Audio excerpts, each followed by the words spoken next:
한번 따라 하실까요? 생명은 감정이 아닌 사명으로 지키라. 생명은 어떻게 지킨다고요? 감정이 아닌 사명으로 지키라. 이런 제목으로 말씀 은혜를 나누기 원합니다.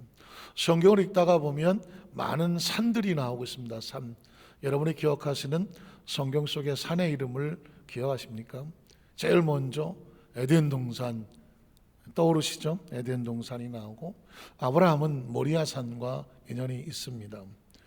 또 뭐가 있을까요? 다윗을 보면 시온산이 있고요. 또 모세는 산이 많아요. 시내산, 호렙산, 느보산에서 모세 사역 속에, 물론 이제 같은 산을 어디서 바라보느냐에 따라서 이름이 조금 다르긴 하지만 그런 산이 있고, 엘리야는 갈멜산 기억하십니까? 갈멜산. 예수님의 사역을 보면 변화산에서 변화된 모습이 또 마태복음 17장에서 나오고요. 십자가를 앞두고는 세 개의 산이 나와요. 겟세마네 동산이 나오고, 갈보리산이 나오고, 승천하시는 감난산이 나오고 있습니다. 성경 속에 산의 이름이 나올 때는 예수님의 사역 가운데 특별히 사명과 관련된 것이 많이 있습니다. 오늘은 성경 속의 세 개의 산을 비교해 가면서 하나님께서 우리의 생명을 지키는 사명에 대해서 무엇이라고 말씀하시는지 함께 살펴보기를 원합니다.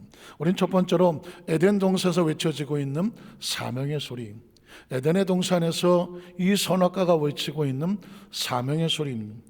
창세기장 15절로 17절을 보면 여러분이 이제 머릿속에 이 구절은 뼈에 박히게, 그냥 가슴에 새겨 세포에 박히게 들릴 것입니다. 어떻게 들립니까? 야훼 하나님이 그 사람을 이끌어 에덴 동산에 두어 갔는데 그것을 경작하며 지키게 하셨다. 이게 무슨 뜻일까요? 아담과 하와에게 경작하며 지키게 하시고, 또 그 다음 절을 보면 야훼 하나님 그 사람에게 명령을 합니다. 뭐라고 명령할까요? 동산 각종 나무 열매는 내가 임의로 먹을 수 있다, 할 수 있게 하시고, 반대로 선악을 알게 한 나무 열매는 먹으면 안 된다, 먹지 말라고, 할 것과 하지 말 것을 구분하여 명령하시고, 만약에 먹지 말라고 하는 것을 먹는 날은 어떻게 될까요? 반드시 네 생명의 위기를 만날 것이다. 어떻게 된다? 반드시 죽으리라. 이런 얘기와 같은 것입니다. 이 본문을 가지고 끊임없이 묵상하면서 제가 집요하게 파고드는 가운데 하나님께서 주시는 영적인 감동 중에 하나는 뭐냐면, 하나님은 지금 아담과 하와에게 왜 이 말씀을 하실까요? 경작하며 지키게 하셨다. 이 이야기는 뭐냐면, 원래 주인은 누구예요? 하나님이시죠. 아담과 하와를 그곳에 갖다 놓고 내가 너 이것을 맡길 테니, 이것을 너에게 맡겨줄 테니 잘 경작하고 지켜서 보고 아름다운 동산으로 계속 유지해 나가라는 것입니다. 이걸 뭐라고 말하냐면 사명이라고 하는 것이죠. 사명입니다. 하나님은 아담과 하와에게 이 에덴 동산을 사명으로 준 것입니다. 사실은요, 저와 여러분의 생명은 에덴 동산과 같습니다. 하나님께서 저와 여러분에게 이 생명을 주시면서 어떻게 잘 관리하고 지켜서 건강하게, 하나님께서 맡기신 생명의 목적을 잘 이루어라, 생명을 맡겨주지 않았습니까? 가정도 우리에게 맡겨주신 것입니다. 가정도 잘 관리해서 그 과정을 통해서 하나님이 기뻐하시는 아름다운 열매를 맺어라. 사업과 직장도, 자식도 마찬가지입니다. 자식도 에덴 동산과 같아서 우리에게 맡겨주시는 사명이에요. 사명입니다. 자, 그렇다고 하면 이 사명을 잘 지키면 아담과 하와도 살고 에덴도 나의 복이 되는 것인데, 이 사명을 잘 지키지 못하여 에덴을 관리하지 못하면 에덴이 무너지면 뭐가 무너지는 거예요? 사명이 무너지는 것이고, 사명이 무너지면 더 이상 에덴은 나에게 축복이 되지 않는 것이죠. 자, 오늘 아담과 하와는 안타깝게도 이 사명을 받았음에도 불구하고 뱀의 유혹을 받아서 선악과를 따먹고 사명이 무너집니다. 저와 여러분의 신앙생활하는 가운데 반드시 기억할 것은 뭐냐면, 성도도 사명이고 사명도 사명이고 직분도 사명인데, 하나님의 자녀도 사명인데, 사명이 무너지면, 다시 말해서 신앙이 무너지면 뭐가 무너집니까? 생명이 무너지는 것이죠. 자, 아담과 하와의 생명이 안타깝지만 서서히 무너지고 있습니다. 창세기장 22절 25절에 보면 이 구절은 사명을 지킬 때의 모습이에요. 야훼 하나님이 아담에게서 취하신 그 갈빗대로 여자를 만드시고 그를 아담에게로 이끌어 오시니 아담이 이르되 이는 내 뼈 중에 뼈요 살 중에 살이라 이것을 남자에게 취하신즉 여자라 부르리라 하니라. 이러므로 남자가 부모를 떠나 그의 아내와 합하여 둘이 한 몸을 이룰지로다. 아담과 그의 아내 두 사람이 벌거벗었으나 부끄러워하지 아니하더라. 하나님과 아담과 하와 모든 관계가 사명으로 잘 이루어서 조화된 모습이에요. 부끄러움이 없습니다. 어색함이 없습니다. 아주 자연스러운 것이죠. 그러나 선악과를 따먹고 나서는 관계가 달라집니다.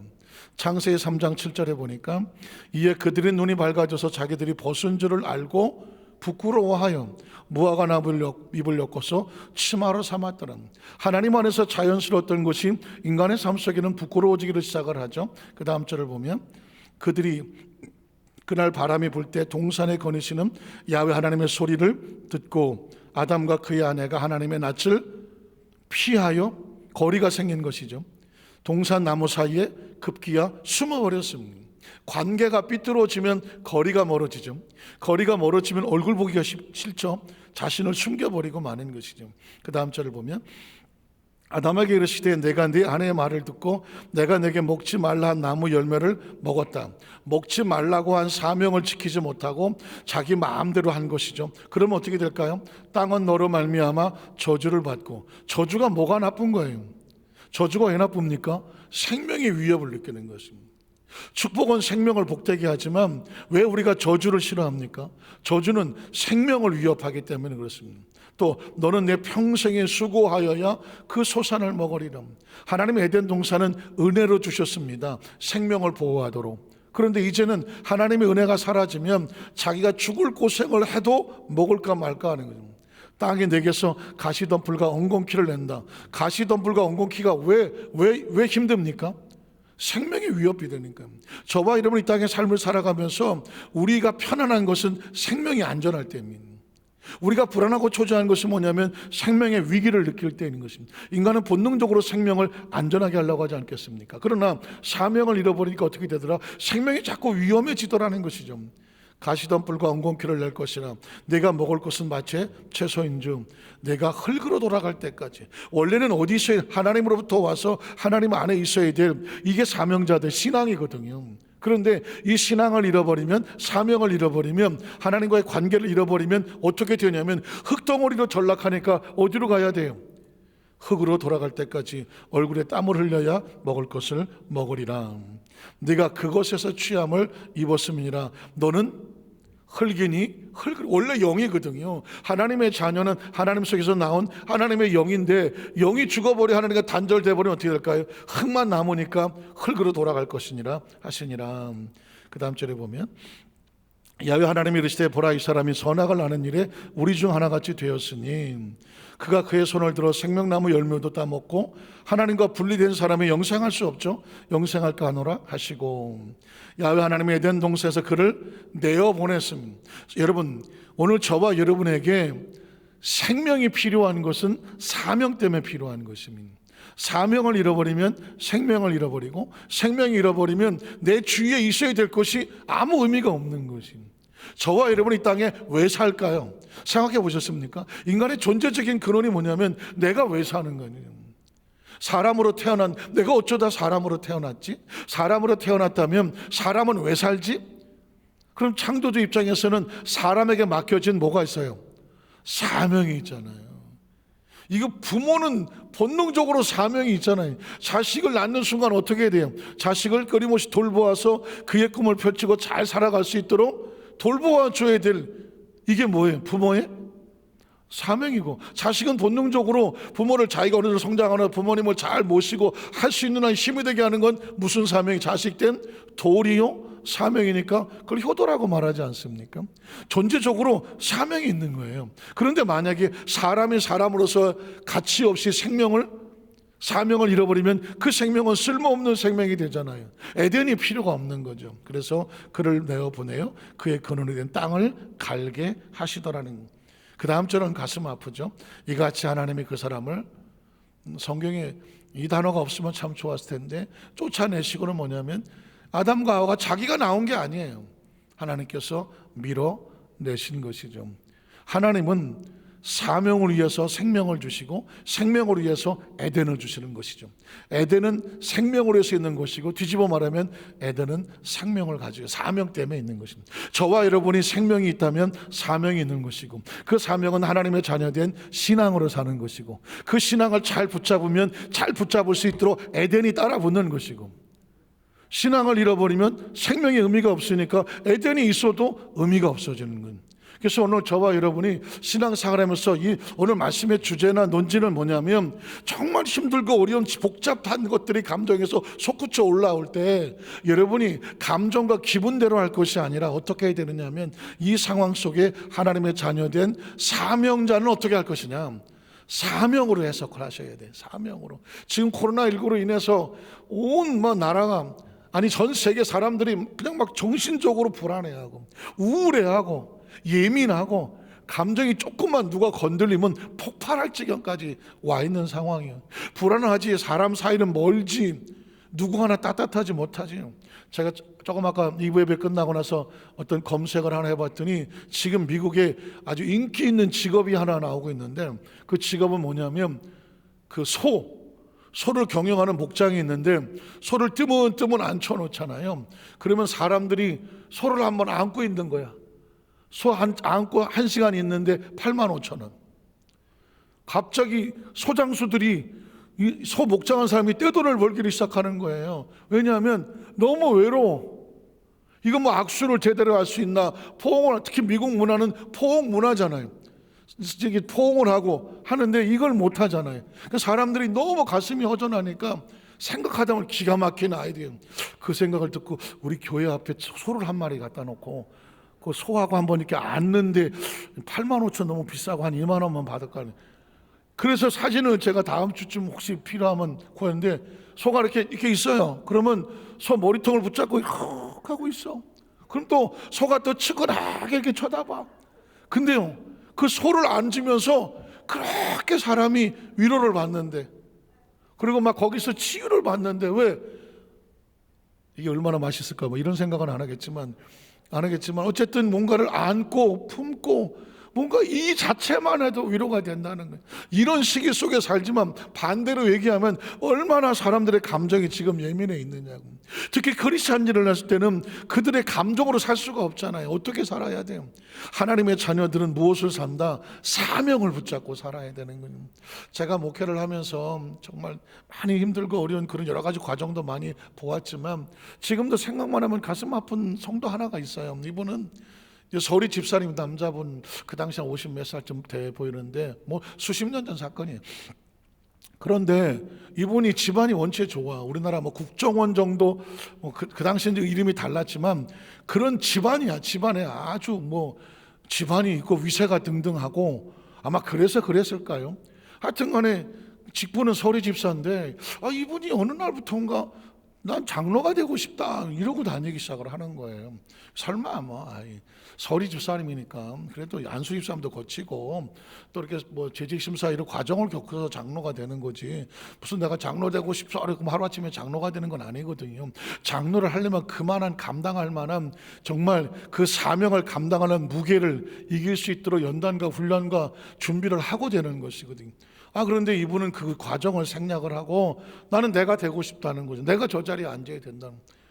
그게 진짜 말로만 들었는데 직접 저한테 와서 저 장로 시켜 주십시오 하는 거예요. 이거 어떻게, 대략 난감이지, 이거 어떻게 해야 돼. 근데 그 당시 정전 담임 목사는 장로를 시킬 권한이 없었어요. 추천을 할 수 있어. 그러면 추천서를 써주면 여의도 본 교회에서 재직 심사 분과가 있고 거기서 심사를 하고 여의도 본 교회 당회장의 명예에 의해서 되는 거거든요. 그 제가 추천도 할 수가 없지, 왜? 자격이 없는데.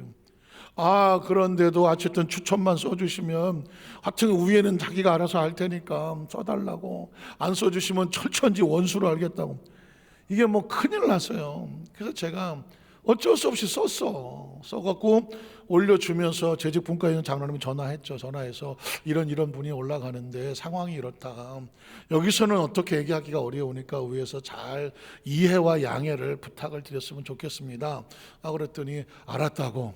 얘기가 됐어요. 했는데 결국은 될 수가 없었죠. 되지가 않았어요. 소립사면 어떻게 장로님 바로 될 수가 있나요? 그렇게 안 됐어요. 안 됐는데 안 되고 얼마 안 있다가 갑자기 그냥 대낮에 그냥 교구실에 와서 난리를 치다가 막 이것저것 젖집어 던지면서 왜 나를 장로를 안 시키냐고 막 행패를 부리는 거예요. 어느 정도 심하게 행패를 부렸냐면 경찰이 출동했다니까. 그래서 참 난감하게 제 사무실에 기사가 등등해서 막 목사님이 안 시켜주고 막 그래. 아니 내가 안 시켜준 게 아니라 규정이라는 게 있고 단계라는 게 있습니다. 그런데 이분이 뭐 화가 머리까지 올라서 막 정신을 못 차려. 한참을 내비두고 있다가 나중에 그냥 끌어안았지. 어떡하겠어. 같이 울었지 뭐. 오고 나서 한참 이분이 진정이 되고 나서 붙잡고 기도했어요. 그때 눈물을 툭툭 흘리면서 아유 제가 너무 주회동들의 가슴에 못을 박았습니다. 죄송합니다. 멀쩡하게 돌아오더라고요. 그래서 잘 다듬어가 나갔더니 문 앞에 경찰이 있어서 그래서 아니 이제 잘 했다고 해서 이제 보냈는데 알고 보니까 이분은 그거예요. 이 정도 나 정도 됐으면 그냥 교회에서 장로가 돼야지 왜 날 안 시켜주냐. 그분은 장로라는 직분을 사명으로 보지를 않았어. 지위로 봤어. 권세로 봤어. 남들이 알아주고 뭔가 그래도 내가 뭐 이렇게 이 정도 하면서 자신의 존재감을 드러내는 그런 과정으로 봤어. 엄청난 착각입니다. 교회 안에서는요 그 어떤 거든지 사명으로 봐야지 지위나 무슨 뭐 존재나 이런 건 착각이에요. 교회 안에서는 오히려 여러분 아무도 안 알아주는, 오른손이 했는데 왼손이 모르고 왼손이 했는데 오른손이 몰라야 돼. 성경은 말하기를 예수님께서 그게 복이라고 말을 했습니다. 왜냐하면 네가 오른손이 뭘 했는데 왼손이 알아? 다른 사람이 다 알아? 그러면 그 알아준 사람으로 네 상급은 다 받은 거라. 하늘에 상급은 없다고 말했어. 그러나 네가 오른손으로 했는데 왼손이 모르면 사람들이 몰라주면 내가 하늘에서 너에게 상급을 주리라. 역시 3부에도 아멘은 없어. 사람이 알아줘야 돼. 하늘은 나중에 알아주고. 사람은 본능적으로 내가 뭘 했어. 그 나라고 하는 존재가 이렇게 단 사람 좀 알아주기를 원하는 것 같아요. 그러나 여러분 하나님의 법칙은 아니에요. 사명과 직분은 두렵게 받는 거고 떨리게 받는 것이고, 그리고 이 사명과 직분은 지위도 아니고 권세도 아니야. 명예도 아니야. 어떻게 했냐? 하나님의 나라의 일꾼으로 쓰는 거예요. 그 힘들고 어려울 때, 정말 힘들고 어려울 때 나서서 제1선에서 그 무거운 기둥이 되고 짐이 되고 그 짐을 나눠지기 위해서 나서시는 분이 장로님이요 안수입사님이고 권사님인 거예요. 그 힘들고 올 때 내가 나서겠습니다 라고 그 짐을 짊어지는 분들이 뭐다? 재직들이고 사명자들입니다. 재직 임명을 할 때에 서약을 하잖아요. 첫 번째가 뭡니까? 하나님 앞에서 공동체에 가장 어려울 때 가장 내가 나서서 일꾼이 되고 담임 목사의 목회 방침에 같이 순종하여 그 목회 방침 잘 될 수 있도록 같이 힘이 되어주고, 성도들을 보호하고 안전하며 교회 발전과 성장해 나가는데 제1선에서 나가서 힘이 되어주고 헌신할 것을 서약하십니까? 할 때 서약합니다. 서약은 사명자들이 하는 거거든요. 미스코리아 선발하는 게 아니에요. 하나님 나라의 일꾼들을 뽑아서 세워서 그 사명을 맡겼을 때 그거 왜 나한테 시켜요? 나 못해 바빠갖고. 그런 사람이 아니라 내가 여기 있으니 나에게 그 일을 맡겨주시오. 기꺼이 나서기 위해서 그 짐을 짊어지는 사람들을 사명자라고 말하는 것이고 재직이라고 말하는 것입니다. 여러분이 어려운 시대에 신앙생활 하다 보면 별의별 힘들고 어려운 고비가 있을 거예요. 도망치고 싶고 주저앉아 싶고 나 그만하고 이 관계가 점점 멀어지고 싶을지도 몰라요. 그런 시대에 살아요. 그러나 여러분 기억하십시오. 내가 누구냐? 나는 사명자다. 하나님께서 나에게 이 사명을 맡겼고 직분을 맡겼고, 가정도 사명이고 자녀도 사명이고 신앙도 사명이고 가지고 내게 주어진 모든 것들은 다 사명으로 하나님 앞에 가슴에 새겨서 감정과 기본에 휩싸이지 아니하고 사명으로 승리하시기를 주님의 이름으로 축원합니다. 두 번째로 모리아산에서 외쳐지고 있는 사명의 소리입니다. 모리아산 하면 누가 생각이 나죠? 아브라함이 하나님 앞에서 명령받고 지시받았던 곳입니다. 창세기 22장 1절로 2절에 보면 그 일 위에 하나님이 아브라함을 시험하시려고, 가끔씩 하나님이 시험하신다라는 단어가 나오면 제가 설명을 드린다면, 시험이라고 한 단어는 두 가지가 있다. 하나는 테스트가 있고 하나는 템테이션이 있다. 하나는 테스트는 뭐냐? 올라가기 위해서 어느 정도 자격이 있는지를 확인하는 것이 테스트고, 템테이션이란 뭐냐? 함정이에요. 거기 시험에 빠져서 죽이려고 하는, 이건 마귀가 하는 것이 템테이션이고, 하나님이 만약에 시험을 하신다면 다음 단계로 나갈 수 있을까? 한번 검증해 보는 것이 테스트입니다. 하나님께서 아브라함을 테스트했다, 이 이야기는 뭐냐면, 하나님께서 아브라함에게 어떤 일을 맡기시려고 할 때 그걸 감당할 수 있는 이 능력이 탄탄하게 준비됐는지를 확인하려고 하는 것입니다. 자, 그를 부르시되 뭘 테스트할까요? 아브라함아 하시니 그가 이르되 하나님 내가 여기 있습니다. 여기까지는 분위기 좋죠. 내가 여기 있습니다. 야훼께서 이르시되 내 아들 내 사랑하는 독자 이삭을 데리고, 하나님께서 이삭을 축복하시려고 하나? 여기까지도 기분이 좋죠.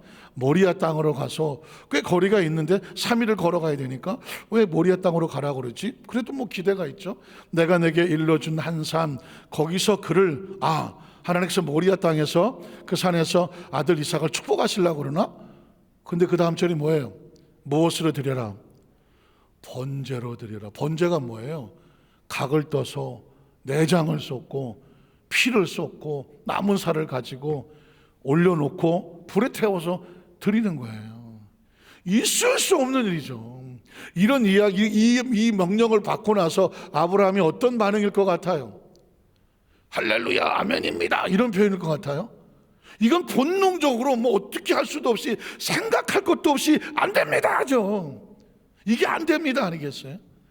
사실은 저와 여러분의 신앙생활 하다가 보면 본능적으로 내가 아무리 신앙생활을 하려고 해도 이건 아닌라고 튀어나오는 상황이 있어요.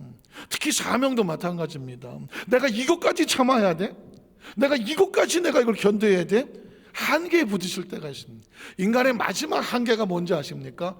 자식의 위기예요. 그래서 자식은 영린이라고 해서 용의 목에 있는 8번째 뒤집어진 비늘이라고 해서 다른 건 다 참아도 뭘 건드리 못 참아? 자식을 건드리 못 참아요. 아무리 무슨 호인이라고 하더라도요, 자기 새끼를 건드리면 못 참습니다. 인간은 누구나 그래요. 여러분 아시죠? 세상에 이런 일 이런데 TV에 보면 강아지, 개도 개가 새끼를 낳았어. 그래갖고는 애가 좀 빌빌해서 그거 하나 꺼내서 먹이려고 갖다 대면 주인의 손을 물어요. 왜 물까요? 내 새끼 건드리지 말라고. 개도요, 그때 뭐라고 그래? 이놈의 개새끼 아니에요. 저놈이 자기 새끼를 돌보려고 하는 본능적으로 그런 게 모성이 느껴지기 때문에 그래 알았어 하고 냅두는 거거든요. 그런데 지금 아브라함이 나이 100세에 얻은 자식이 20년 정도 지났어. 120세가 됐어. 아이가 한 20살쯤 됐어. 얼마나 반짝반짝 빛나고 예쁜 나이입니까? 근데 그걸 제물로 드리라고요? 안 되는 거죠. 성경에는 없지만 제가 어렸을 때 천지창조란 영화를 본 기억이 머릿속에 떠나지 않는, 그때는 이해가 안 갔어요. 왜냐하면 하나님께서 아브라함에게 이삭을 드리라고 하니까 이삭이 할렐루야고 안고 간 게 아니라, 아브라함이 안고 간 게 아니라 하루를 산 꼭대기에 올라가 갖고 하나님 앞에서 아브라함이 난리를 치더라고.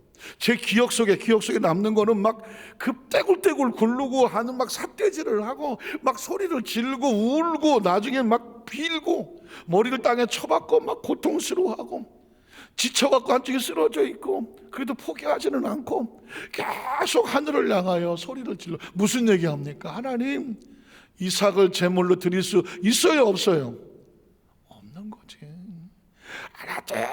이걸 내가 어떻게 해서 얻었는데, 하나님이 어떻게 해서 주셨는데 이걸 어떻게 도로 뺏어가요? 내가 어떻게 이 자식을 번제로 드려요? 하나님 생각 있으면 얘기해 보세요. 난 이거 못해 하는 거예요. 막 제가 그때 어린 나이에 봤을 때는 뭐 이렇게 아브라함이 믿음이 없어. 성경에 보니까 하나님께서 아브라함을 하니까 아브라함이 금방 데리고 갔더만, 무슨 작가가 상상을 해갖고 아브라함이 하나님 앞에 저렇게 덤벼드는 저런 장면이 왜 있어? 그때 난 이해를 못했어요. 근데 세월이 지나고 나서 보니까 그게 맞는 것 같아요. 그게 맞는 것 같아요. 여기 저와 여러분 가운데 그 자식을 하나님께 드리라고 했을 때 거기서 할렐루야 안고 가실 분 있으면 나와봐요. 안 돼, 그래요. 하루 종일 하루인지 이틀인지 며칠인지도 몰라. 몇 날을 아브라함이 그냥 하나님 앞에 몸부림치다가 그러다가 하나님으로부터 설득을 당하는 거죠. 하나님이 내 아이의 생명을 원하는 것이 아니라 나의 순종을 원하는 거구나. 사명에 눈을 뜨게 되죠. 사명이 아니면 하나님 명령에는 순종이 안 돼요. 세상에 어떤 사람이 자기 것을 다 일이라도 내놓고 손해 보려고 합니까? 안 하잖아요. 그런데 이게 사명이라고 하면 목숨도 내놓잖아요. 아브라함이 이삭을 데리고, 그래서 그 다음 장면에 나오면 사명으로 움직이는 거죠. 9절에 10절에 보면 하나님이 그게 이르신 곳에 갔잖아요. 이거는 맨정신은 못 갑니다. 사명이니까 가는 거죠. 이 아브라함이 그곳에 제단을 쌓고, 사명이죠. 나무를 버려놓고 그의 아들 이삭을 결박하여 제단 나무에 놓고 손을 내밀어 칼을 잡고 그 아들을, 이건 엄청난 순간입니다. 여러분, 이게 됩니까? 본능적으로 이건 안 되는 거예요. 그러니까 인간의 극한 상황이 뭐냐면, 인간은 절대 그렇게 못해. 애비는 그렇게 못해. 그런데 그 극한 상황을 뒤집어니면서 하나님의 말씀 앞에 끝까지 내려놓고 맡기고 순종하려는 이 마지막 상황이, 이게 믿음인 거죠. 이거는 고도의 신뢰가 아니면 절대로 안 되는 거예요. 고도의 신뢰가 아니면 할 수가 없어요. 그런데 이렇게 하시는 건 뭐냐면, 하나님께서 아브라함이 어디까지 나를 믿어주는지 아브라함의 믿음을 테스트를 해야 하나님께서 믿어준 것만큼 하나님 것을 맡길 수가 있는 것이죠. 여러분, 혹시 직장 생활 해보시거나 어떤 사람에게 일을 맡기려고 할 때 덜커도 큰 거 맡깁니까? 못 맡깁니다. 작은 거 맡겨보고 또 맡겨봤는데 이 사람은 변함이 없어, 믿을 수 있는 사람, 그러면 큰 거라도 맡기는 거거든요. 하나님은 지금 아브라함을 믿음의 조상으로 세우면서 과연 믿음의 조상으로서 그만한 믿음의 이 버팀목이, 견딜 수 있는 강도가 있는지를 확인을 하는 거거든요. 하나님께서 축복이 없어서 못 줍니까? 주었을 때 그걸 견뎌낼 수 있는 믿음의 그릇이 얼마나 되느냐에 따라서 그만큼 주어지는 거거든요. 아멘을 안 하시는 거 보니까 견디는 게 쉽지 않구만. 여러분, 믿음만큼, 한번 따른 믿음만큼, 믿음대로. 그래서 예수님이 자꾸 묻잖아요. 내가 너한테 뭐 해줄 수 있다고 믿냐? 그랬잖아요. 보기를 원합니다. 그럼 믿냐? 믿나이다. 그러면 네 믿음대로 되라고. 네 믿음대라고 얘기하잖아요. 그래야 나중에 줬을 때 소화가 되거든. 그 아들을 잡으려 하니, 그 다음 절에 보니까 뭐라고 말해요? 야훼의 사자가 하늘에서부터 그를 불러 이르시되, 재밌지 않습니까? 처음 불렀을 때는 아브라함아 한 번 불렀어요. 근데 이 상황에 하나님의 사자는 아브라함을 몇 번 불러요? 아브라함아, 아브라함아 하는 거죠. 우리 이름을 계속 똑같이 불러요. 한 번 못 알아들을까 봐. 급한 거예요. 누가 급해요? 하나님이 급하죠. 혹시라도 잘못하여 이삭의 목에 칼이 들어갈까 봐 하나님이 급한 거예요. 우리 여의도 마자님께서는 하나님이 여러분에게 급하기를 축복합니다. 하나님이 여러분에게 급해야 돼. 내가 뭘 줬고 내가 뭘 어떻게 쓰면 좋을까? 하나님이 마음에 급해야 돼요. 아브라함에게 아브라함아 하시는지라 그랬더니 아브라함이 이르되 내가 여기 있습니다. 그랬더니 그 다음 절에 사자가 이르되 그 아이에게 내 손을 대지 마라. 그에게 아무 일도 하지 마라. 내가 내 아들 내 독자까지도, 그러니까 이 까지도라는 것이 한계예요. 어디까지도인데 이 아브라함은 하나님 앞에 못 맡길 게 없는 거예요. 못 맡길 게 없는, 독자까지도 맡겨서 자식의 생명을 하나님의 손에 내려놓는 까지도. 그래서 그거 내게 아끼지 아니하였으니 하는 것이죠. 이제 아브라함에게 더 검증할 게 없는 거예요. 자식의 목숨까지 내어 맡기는데 뭘 못 맡기겠어요. 내가 이제야, 여기 귀한 단어가 많이 나오죠. 까지도 아끼지 아니하였으니 내가 이제야, 이쁜 이름이죠. 이제야, 지금 정확하게 하나님을 경외한 줄을 아노라가 중요한 것입니다. 지금 아브라함 나이가 한 120세가 됐어요. 그럼 75세에 하나님의 부르심을 받았으면 25년 지나서 100세 되고 20년 45년쯤 지났어요. 신앙은 뭐냐면 우리가 얼마나 신앙생활 오래 했느냐가 중요한 것이 아니라 하나님 앞에 그 믿음을 언제 인정받느냐가 중요해요. 이제야 내가 나를 경외한 줄을 알았다. 이 이제가 왜 중요하냐? 그때 하늘이 열리는 거예요. 하나님이 약속된 축복이 그때부터 현실이 되는 거죠. 그 다음 절 보면 그래서 아브라함이 눈을 들어 살펴본 한 수양이 뒤에 있는데 뿔에 수풀에 걸려 있었습니다. 이게 왜 갑자기 느닷없이 수양이 거기서 나옵니까? 아브라함이 하나님 앞에 미리 고백했던 게 있어요. 그 다음 절 보면 아브라함이 가서 아브라함이 종들에게 이르되, 자, 미리 이삭과 얘기했던 거예요. 너희는 나귀와 함께 여기서 기다려라. 내가 아이와 함께 저기 가서 뭐하고 예배하고 우리가 살았죠. 나 혼자가 아니죠. 아들 우리가 너희에게로 돌아오리라. 아브라함은 어떤 신뢰를 가지고 있었냐면 올라갔지만 아들을 번제로 드리고 나 혼자 내려오지 않는다. 내가 믿는 하나님은 내 아이도 살리고 나도 살릴 것이다.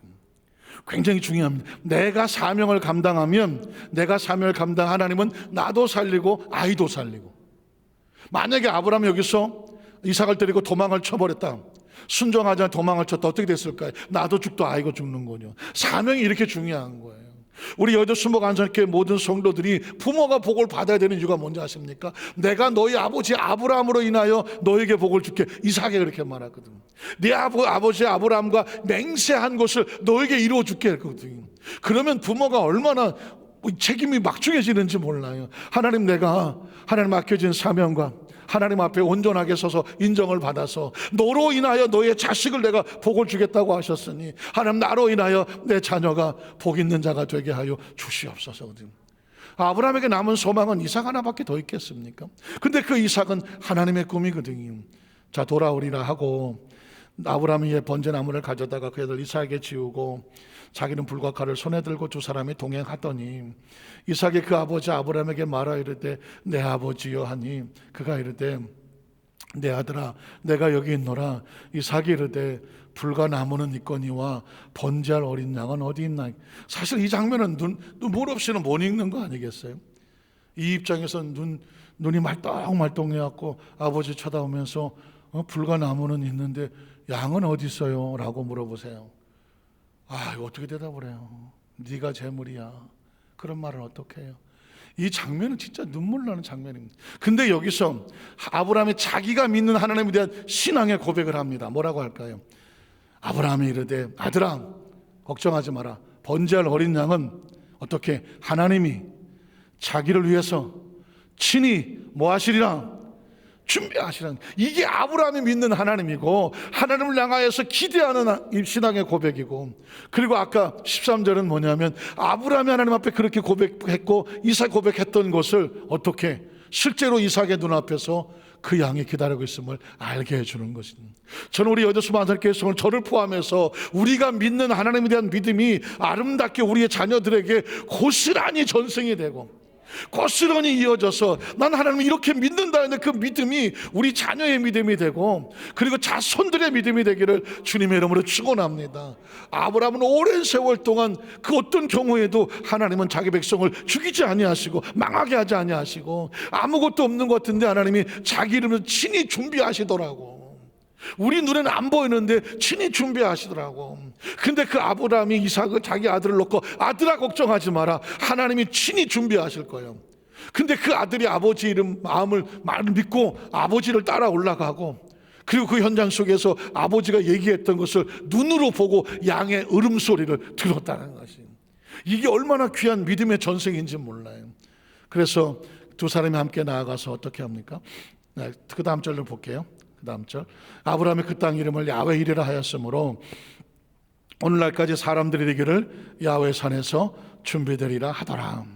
자, 야훼 사자가 하늘에서부터 두 번째 아브라함을 불러 이르시 야훼께서 이르시기를 내가 나를 가리켜 맹세하노니 네가 이같이 행하여 내 아들 내 독자도 아끼지 아니하였은즉 내가 내게 큰 복을 주고 내 씨가 크게 번성하여 하늘의 별과 같고 바다의 모래가에 같게 하리니 내 씨가 그 대적의 성문을 차지하리라.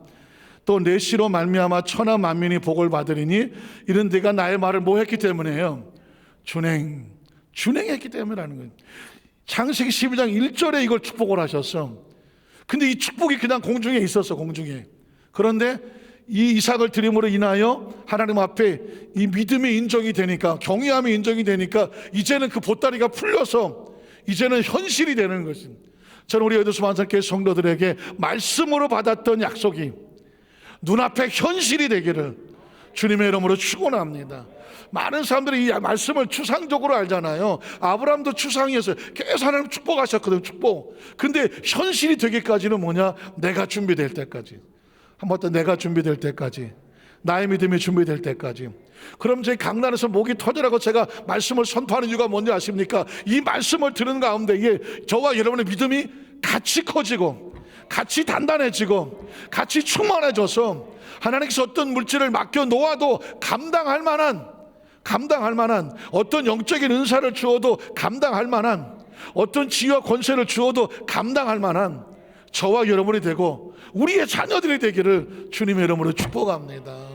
생각해 보십시오. 여러분인 아이가 뭐 5-6살밖에 안 되는데 여러분이 집문서 맡깁니까? 5-6살밖에 안 되는데 여러분 찾기 줍니까? 어림도 없이 큰일 나요. 찾기 가지고 만약 일로 갖고 와 큰일 난다. 왜 그럴까요? 아직은 감당할 능력이 없어요.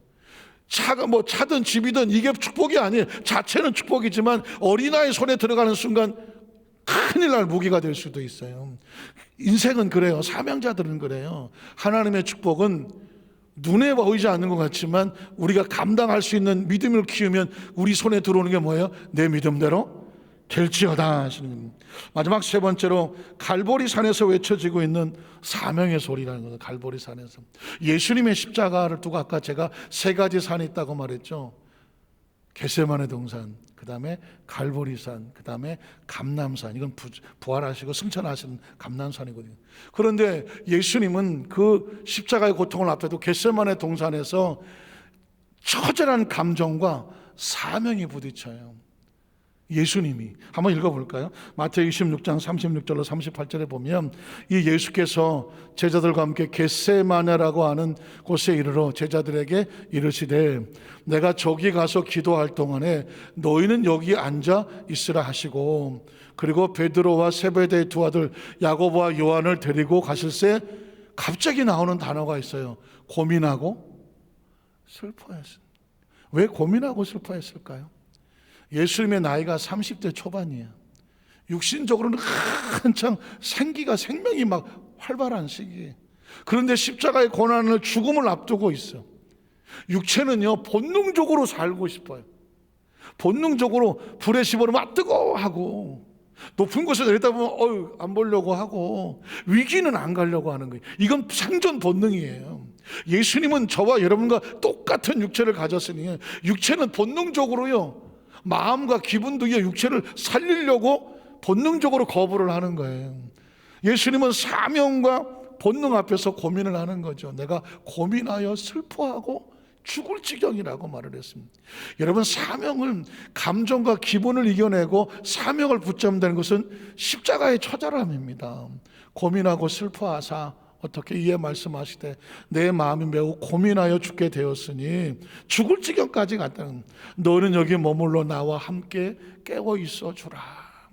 이 제자들의 기도가 무슨 도움이 됐을지는 모르겠지만 예수님의 고난의 현장에 그 위기의 현장에 같이 있어 달라는 것입니다. 같이 있어주는 게 제자요 같이 있어주는 게 크리스찬이거든요. 있으라 하시고 그 다음 절을 보면 조금 나아가서 얼굴을 어떻게 되시고 이게 인간의 처절한 기도의 절정이에요. 그렇게 기도해 보셨나요? 기도하다가 너무 힘들으니까 막 얼굴을 땅속에 쳐박고 거꾸로 져서 이런 기도 해보셨나요?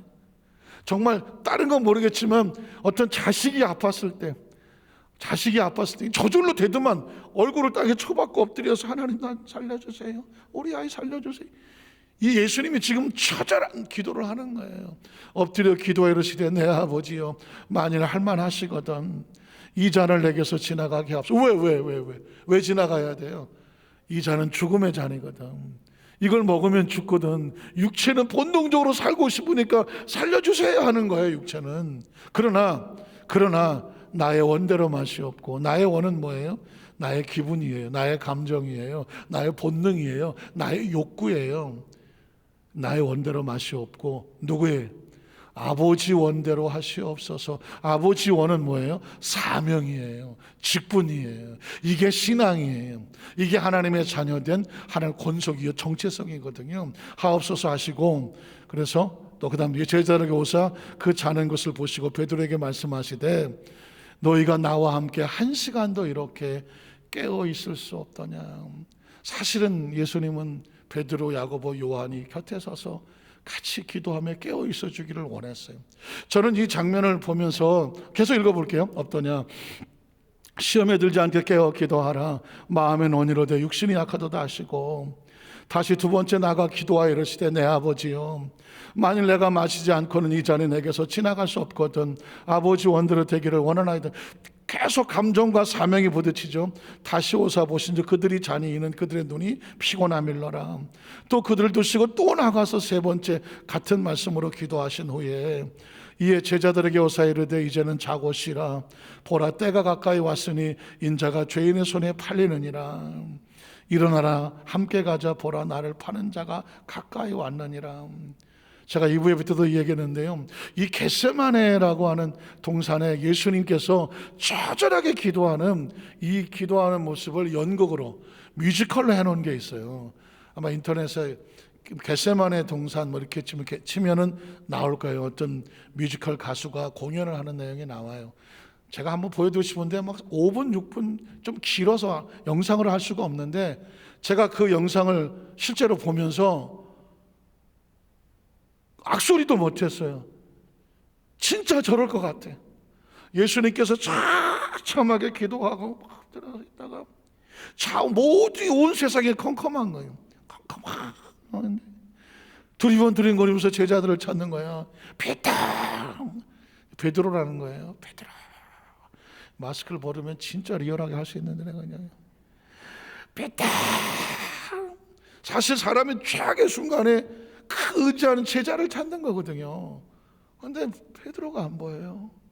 요한이 안 보여요. 야고보가 없어요. 야, 제자란 뭐냐? 그 주님이 그 마지막 순간 처절하게 이름을 불러줄 때 여기 있어요 주님 하고 같이 있어주는 게 이게 제자예요.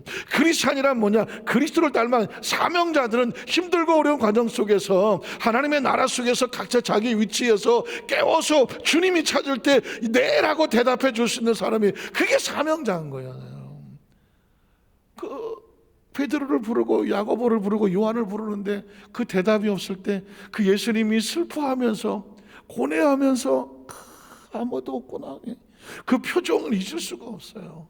그래서 내가 저거 언제 내가 기회 되면 저 장면을 우리 성도들한테 꼭 보여주고, 내가 이 감정으로 내가 하나님 맡겨준 사명은 있는데 내 감정에 못 이겨서, 내 속상함에 못 이겨서, 서운함에 못 이겨서, 아니면 세상 일이 바쁘다고, 아니면 내가 더 중요한 게 있어서, 아니면 다른 어떤 감정 때문에 이 하나님의 사명을 떼껴놓고 다른 걸로 갈 때 야 너 어디 가냐고 부르시는 주님의 음성이 생각이 났으면 좋겠다. 생각이 났으면. 왜냐하면 그렇게 주님이 찾고 할 때도 때가 있어. 금방 또 세월이 지나가. 금방 세월이 지나가. 사명은요 기다려주지 않아요. 세월은 기다려주지 않아요. 또 지나가요. 오늘 가족신문에도 여의도 목회 어떤 장로님이 소천하셨다고 또 한 사람이 나왔더라고요. 74세. 74세면 청년 아니에요? 74세면 청년이야. 근데도 막 부르면 가더라고요. 그 부고라는 뜻은 뭐예요? 사명이 끝난 거예요. 이 땅에서는. 갑자기 정신이 또 번쩍 나더라고요. 우리에게 주어진 시간은 호떡호떡 지나가요. 지금 이 어려운 때에 사명자들은 끝까지 자기 사명을 부여잡고 신앙을 부여잡고 말씀 위에 쓰셔야 돼요. 지금 코로나19로 인해서 온 세상이 지금 엉망진창이잖아요. 특히 교회에는요 신앙적으로는 아주 치열한 전쟁이 벌어지고 있는 거죠. 여러분, 전쟁 속에서도 교회는 예배를 드렸습니다. 그 총칼을 피하여 동굴에서 예배를 드렸으며, 일제시대에서도 감옥에도 예배를 드리고 숨어 예배를 드리고. 그러나 이 코로나19는 아예 합법적으로 5인 이상 모이지를 못하고, 구역이 무너지고 지역이 우리 들 모일 수가 없잖아요. 식사를 할 수가 없잖아요. 정규 예배 외에 저녁 기도를 할 수도 없으며 교급보수 자체도 마음대로 움직여지지가 않는 상황이잖아요. 그럼 어떻게 해야 돼요? 크리스찬들이 정신을 차리고 믿음을 지키고 신앙을 지켜내줘야 돼요. 살아남아야 되는 거예요.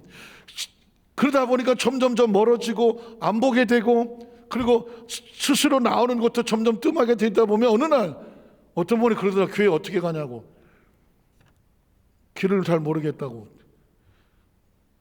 설마 글을 넣겠지만 그 영적인 그 길이 만에 하나 버스 타고 오는 길이면 모르겠지만 하나님께 어떻게 가는 거냐고. 목사님, 나 하나님께 어떻게 가는 거예요? 기도 어떻게 하는 거예요? 예배 어떻게 되는 거예요? 다 잊어버리면 여러분, 하나님의 관계가 얼마나 너무 아픈 위기를 느끼는 거예요. 그래서 이제 말씀을 정리하면서 우리 여도스 마산교회 성도들 가슴 속에, 생각 속에 지금은 아주 치열한 전쟁이 벌어지는 더 절실하게 와서 신앙과 믿음과 기도를 지켜내야 하며 사명을 지켜내야 되며, 어떤 상황이 벌어질 때 감정과 기분이 흔들릴 때 감정과 기분에 우리의 생명을 맡기지 말고 사명으로 해석하셔서 견뎌내고 이겨내고, 그래서 아브라함에게 야, 네가 이것까지 나를 경외하는구나. 그리고 예수님처럼 내 뜻이 아닌 아버지의 뜻에 이르기를 원합니다. 그 십자가의 사명을 이겨내는 것처럼 모든 영적 승리자가 되시기를 주님의 이름으로 축원합니다. 기도하겠습니다. 하나님 아버지, 감사합니다.